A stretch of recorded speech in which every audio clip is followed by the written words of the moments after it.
the Money and Markets show, and I'm Charles Ward, your host. Welcome.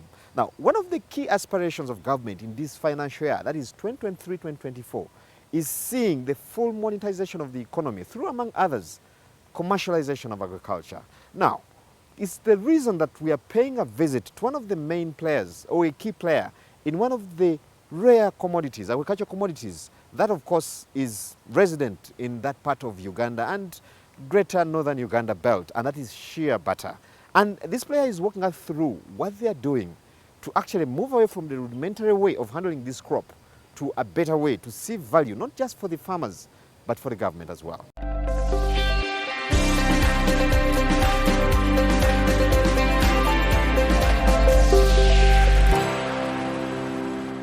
At first, people did not understand the benefits of shea nuts. In the past, people used to just roast shea nut. It was the hot pressed one, and they'll use it for eating, and some, of course, will use for smearing babies, I'm told, in the past, and that was it. But when we came with this project, we showed them the benefits.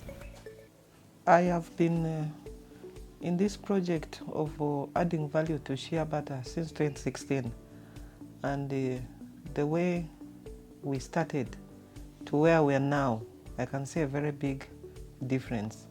When the project through You Will came on board, we were able to make people understand the value of shea nuts, and we trained many people to the process of a special post-harvest management. People will just collect shea nuts. They will not clean them the way we have taught them, and they'll process them until come out dirty with a lot of black stuff in the nuts, and of course it wasn't healthy. But now we have taught people how to manage shea butter right from the time of collecting up to the time of pressing, and they have understood the concept, and right now what we're producing is very clean shea butter. We have so far trained people in different parishes of Arua, and then in also different parishes in the different districts of West Nile. So I can estimate like we have covered over 1,000 collectors who are both male and female, and also some youth. The project started with sensitizing. We started sensitizing people on the benefits of the shea trees, and then also we brought in the element of conservation. We tried to make them form groups where they have come up with some cooperatives, and we have done just the basics. We were expecting that after training them, especially on post-harvest management, they should be able to form the cooperatives, which they did, and they should be supported to come and buy the shea nuts they have collected. And that is what the project has not done so far, and it has created some gap. So what I would expect the project could do is to now start mobilizing resources, since this is the season for shea nuts, to come down to the grassroots and start buying shea nuts from the collectors. My prayer is to extend this project, because we have not actually started the actual project. We have not started at all. We have just done the preliminaries.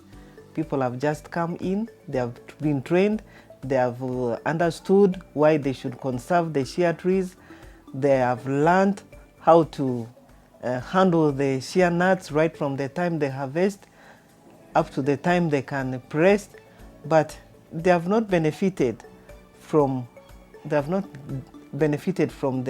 shea nuts, because nobody has come to buy the shea nuts from them. The main challenge in the field is to change the mindset of people, how to really stop cutting the trees, the shea trees. It's a very big cry. Everybody is talking about it, and I want to add my voice to that. Because without the shea trees, we cannot get the nuts and we can't get the butter. So we really want to come together with the government officials to see how best we can handle this issue.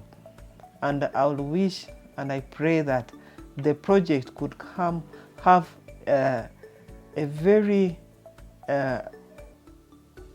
specific cause for shea butter conservation, even if it means making nursery beds, planting them.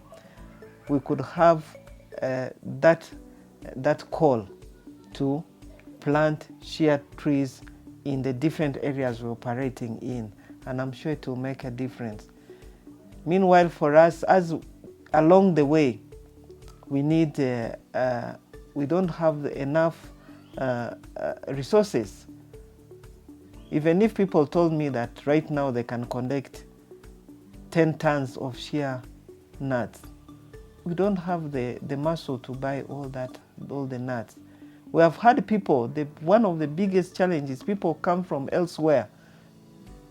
There are some Europeans who have come, Germans, Canadians, they have come over. They are going to the grassroots, they are buying, they are giving people a lot of money. We have those competitors. And because they have the financial muscle, they outcompete us. So it's a very, very big challenge for us, and we would have preferred to use these cooperative societies to actually make it as a channel. Or whoever comes to buy shea nuts must come and buy from the cooperative societies, and it will give us the strength. But before us formalizing or strengthening the cooperative societies, we cannot make any headway.